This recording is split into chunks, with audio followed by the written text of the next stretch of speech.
Assalamualaikum warahmatullahi wabarakatuh. Yang berbahagia Datuk Moderator, Tan Sri, Datuk, tuan-tuan dan puan-puan hadirin yang saya hormati sekalian.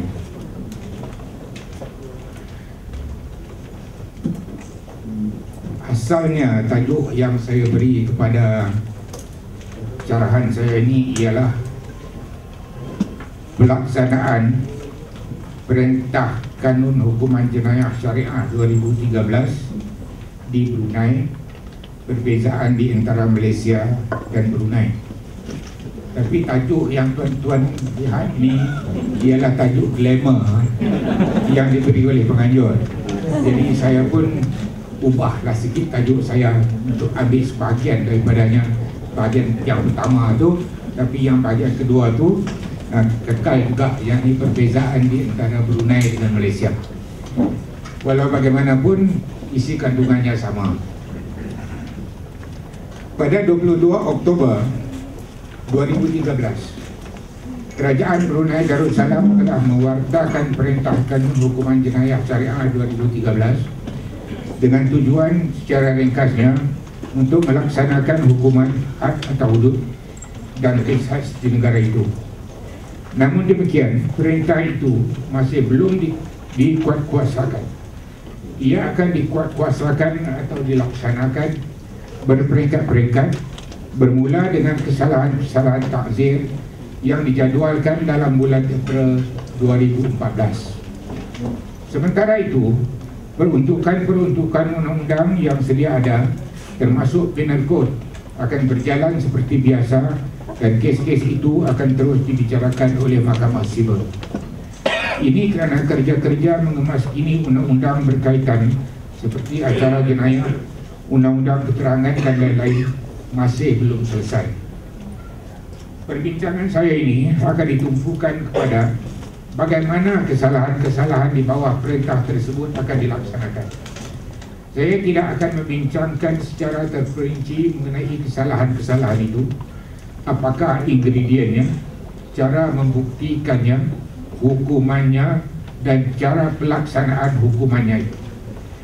Saya juga tidak akan membincangkan sama ada peruntukan itu sesuai atau tidak sesuai diperundangkan dan dilaksanakan.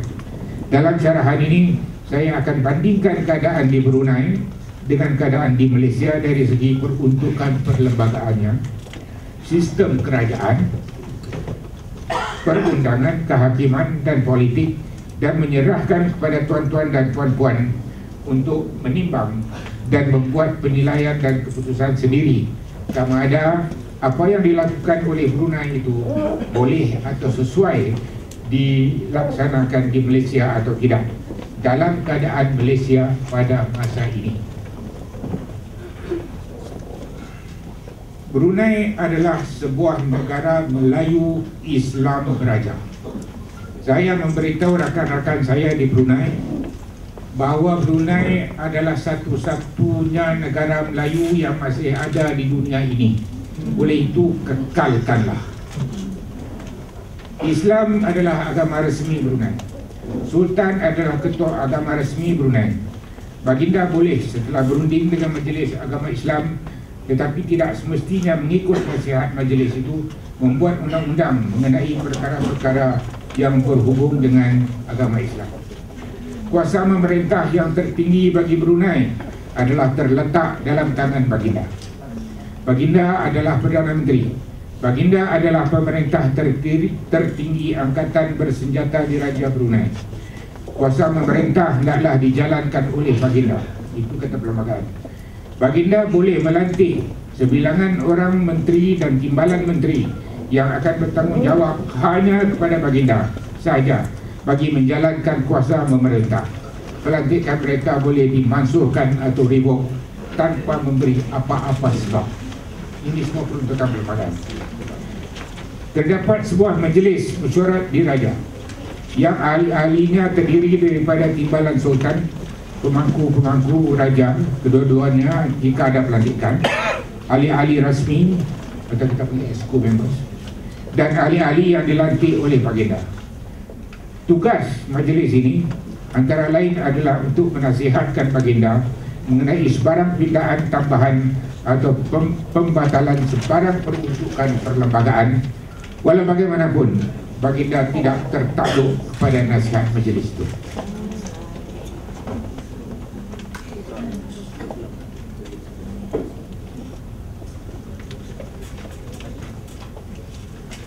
Perlembagaan Brunei memperuntukkan sebuah majlis mesyuarat menteri-menteri kabinet secara ringkasnya, yang ahli-ahlinya terdiri daripada Perdana Menteri, baginda sendiri, dan menteri-menteri yang dilantik oleh baginda.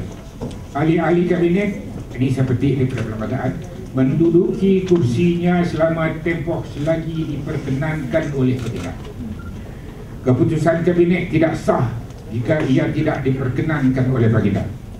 Baginda dikehendaki tetapi tidak tertakluk kepada pengecualian berunding ini konsult dengan kabinet dalam melaksanakan tugas-tugas baginda.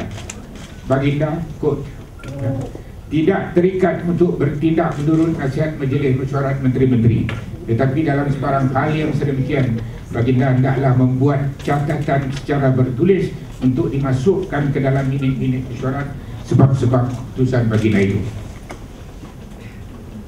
Perlembagaan Brunei juga memperuntukkan sebuah majlis mesyuarat negara. Ia boleh dibandingkan dengan Dewan Rakyat kita di sini. Saya tak angkat sebab saya tak boleh duduk. Dan sini semua ada ni. Ya.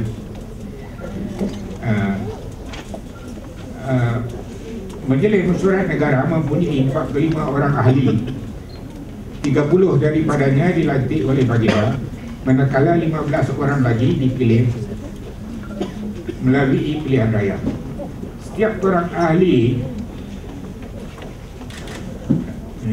majlis mesyuarat negara memegang jawatan masing-masing selama ia diperkenankan oleh baginda.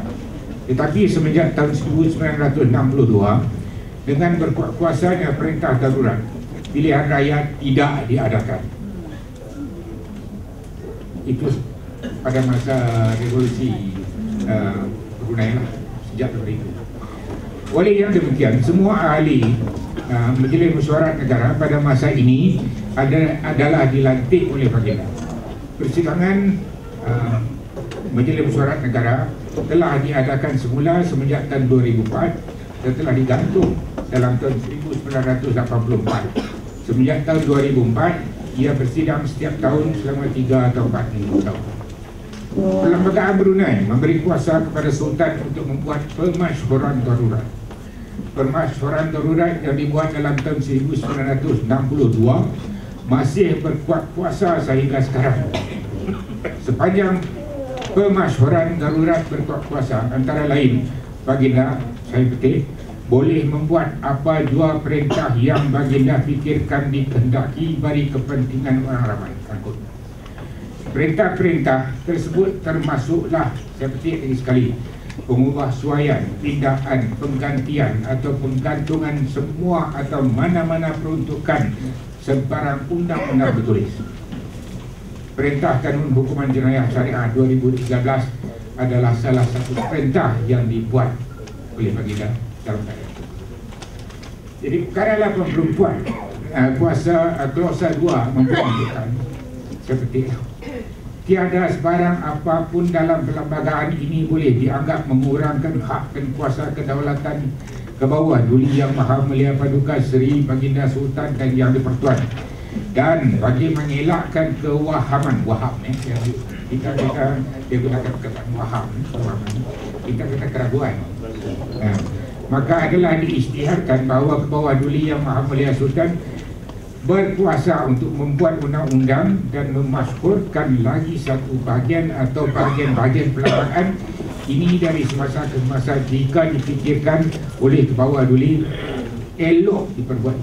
Ini perlembagaan pun tuanku boleh tak tambah ke, nak kurang ke, nak buat apa pun semua boleh. Dan yang ini dengar yang itu ya. Ini perkara 84B. Ke bawah Duli Yang Maha Mulia Paduka Seri Baginda Sultan dan Yang di-Pertuan. Dengar tidak pandai berbuat salah sama ada atas sifat peribadi atau rasmi baginda. Ringkasnya, baginda tidak pandai berbuat salah. You get what it means. The king is can do no wrong. Tapi saya fikir masa saya tulis ni, pembuat undang-undang yang menggunakan perkataan Sultan tidak pandai berbuat salah ni memang pandai. Sebab dengan dia kata Sultan tak pandai buat salah, Sultan tak boleh diambil tindakan undang. Memang pandai lah. Perlembagaan Brunei kemudian perkara 84C memperuntukkan secara ringkasnya, saya tak tahu, remedi bagi semua kajian kehakiman. Kajian semula kehakiman, ini judicial review, semua tak dibenarkan langsung. Dan sebarang tindakan undang-undang, sama ada kes sivil, jenayah, apa juga tak boleh diambil terhadap sultan, wakilnya, pegawai kerajaannya, jabatan kerajaan, polis, semua senang berjalan. Dan lawyer susah cari. Jadi tak ada langsung, tak harus sebarang tindakan undang-undang tak boleh. Jadi perlu diingati bahawa kuasa-kuasa yang saya sebut tadi terpakai sepanjang masa perlembagaan saja. Biasanya tafsiran perlembagaan, ini satu lagi, adalah tugas mahkamah. Tetapi di bawah perlembagaan Brunei, tugas itu diberi kepada tribunal tafsiran yang mempunyai 3 orang ahli yang dilantik oleh baginda dan memegang jawatan selama mereka diperkenankan oleh baginda. Baik, sekarang kita reverse sequence. Apa yang tidak disebut dalam perlembagaan Brunei? Ini bila saya baca ni, apa yang tak ada. Beberapa perkara yang amat ketara ialah tidak ada peruntukan yang mengatakan bahawa perlembagaan adalah undang-undang utama negara dan mana-mana undang-undang yang tidak selaras dengannya adalah tidak sah. Tak ada peruntukan itu. Sebab itu telah diputuskan bahawa baginda boleh berbuat sesuatu walaupun bercanggah dengan undang-undang, tindak undang-undang, batal undang-undang, tak peduli kepada perlembagaan sahaja. Perlembagaan semua boleh. Ya. Kesimpulannya, pertama,